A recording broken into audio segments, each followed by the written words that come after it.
the best of Money Matters.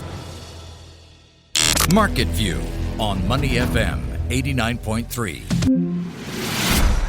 That's right, you're tuning into Money FM 89.3. Time now for Market View with me, Chua, Tian, where we take you through how the Singapore stock market closed for the day, the biggest movers, sectors, and of course the companies to watch. But as always, a quick recap of how we started. Well, Singapore shares were higher in the afternoon after starting the day lower. So the Straits Times Index was up 0.46% at 3,843 points at about 2:18 p.m. Singapore time, with a value turnover of 1.04 billion Sing dollars in the broader market.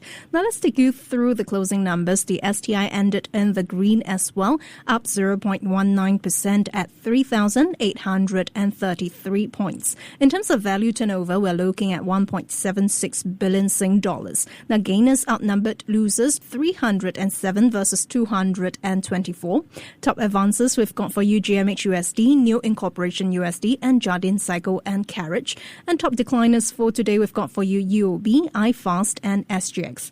Well, in terms of companies to watch, we have GuocoLand after the property developer secured 367.1 million Sing dollars in green financing from DBS to develop a residential site in Faber Walk. Now, elsewhere, from the impact of sweeping 25% levies on all US aluminium and steel imports on regional markets to how OpenAI launched new tools for developers to help them build advanced AI agents, we've got for you more international and corporate headlines. Plus, we'll also talk about where you can go in Asia to stretch your Singapore dollar furthest. Now, joining me right here in the studio is James Cheo, Chief Investment Officer, Southeast Asia and India at HSBC Global Private Banking and Wealth. James, welcome back. Well, very happy to be here. Great to have you. And James, let's start with Asia this time around, because globally we saw sweeping tariffs, 25% levies on all US aluminium and steel imports coming into effect today, hitting numerous nations from Brazil, South Korea to the EU, which has retaliated. Trump also threatened to double those levies on Canada. But of course, that has been halted. So twists and turns and U-turns everywhere. But how did Asia react to the latest moves, and any specific markets that stood out to you? Yeah, well, I think the situation is very fluid. It's hard to kind of draw inference from it, given the kind of the whole ebb and flow to all these announcements. But I think overall Asia looks fairly resilient today. Most markets in Asia would actually up, given that some of these threats were put back.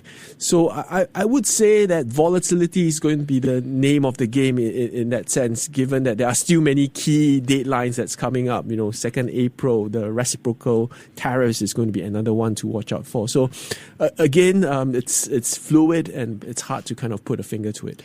Any guesses, any sense of, did you smell recession coming in? Well, that's a good question. I think when you look at the stock market, it has kind of corrected, especially in US, 7%, thereabouts year to date. I don't think it's a recession risk per se, given that the labor market in the US is still very strong. Non-farm payrolls, 151,000 jobs, unemployment 4.1%, very, very low. Labor participation is strong. And if you look at the stock market, I think it's a manifestation of a rotation towards sectors that are of lower value in terms of valuation. Because the S&P 500, in many ways, just a few weeks ago, they were at an all-time high. So it was priced to perfection. So this whole pullback, it's only natural in that sense to bring valuation closer to where the uncertainty of earnings would be, given all these policy announcements. Yeah, we're talking about policies, uncertainties, and that on-off nature of Trump's trade policies sent the VIX fear index of volatility to its highest since August. And if we look at the CBOE volatility index, a Fortune article out today said the index has spiked over 80% since Trump's inauguration. What does the heightened volatility mean for investors? How should they position their portfolios, at least until the dust settles? Over the last 2 years or so, the trade was essentially just US and just focused on the big tech companies. Yeah. But I think that is no longer relevant in this very uncertain environment. There is a need to diversify outside of the big tech.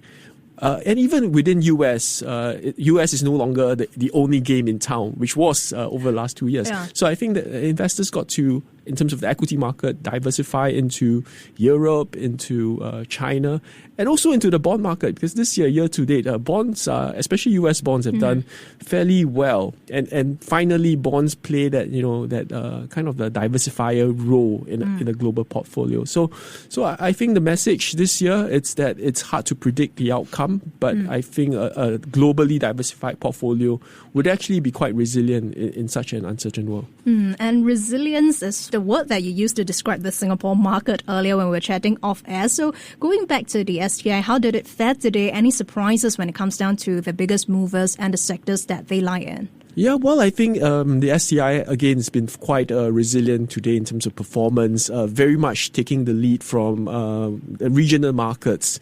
So I think it's hard to kind of infer too much into the implications as yet. And that's why I think in terms of the moves, it's not extremely large. So I think it's on a wait and see, I think, for most investors looking at the STI. And zooming in on some of the companies to watch, James, we have here GuocoLand. GuocoLand secured some 367 million Sing dollars in green financing from DBS to develop this residential site in Faber Walk. I know you do not comment on individual companies, James, but generally speaking, what would the rise in green financing options for developers mean for investors, whether it's investors in developers or investors interested in green bonds?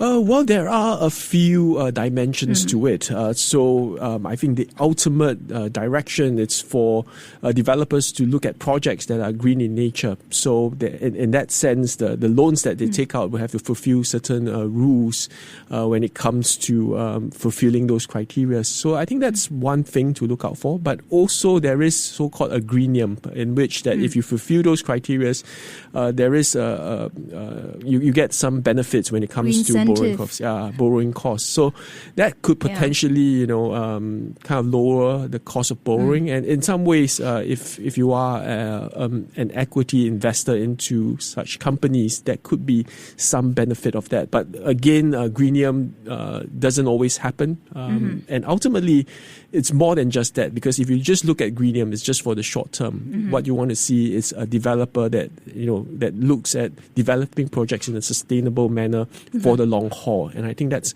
more important from an ESG perspective. Now, if you're just tuning in, when I'm in conversation with James Cheo, Chief Investment Officer, Southeast Asia and India at HSBC Global Private Banking and Wealth. Well, across the region, James, Cathay Pacific Airways, it reported a marginal rise in full-year profits today, following a stronger second half due to holiday season boost in travel demand and also lower fuel prices. Now, if we look at the specific numbers, Cathay Airways posted 1% rise in net profit of 1.7 billion Sing dollars for the year ended December. What clues can we get then on the broader travel industry? Well, I think you can see a gradual improvement in travel, but I think of course the devil is in the details. And I think what's important, it's really whether are we going to see that resurgence of Chinese tourists back again in a big way globally. I think not yet. It's improving, but perhaps it's not the way that it was pre-pandemic.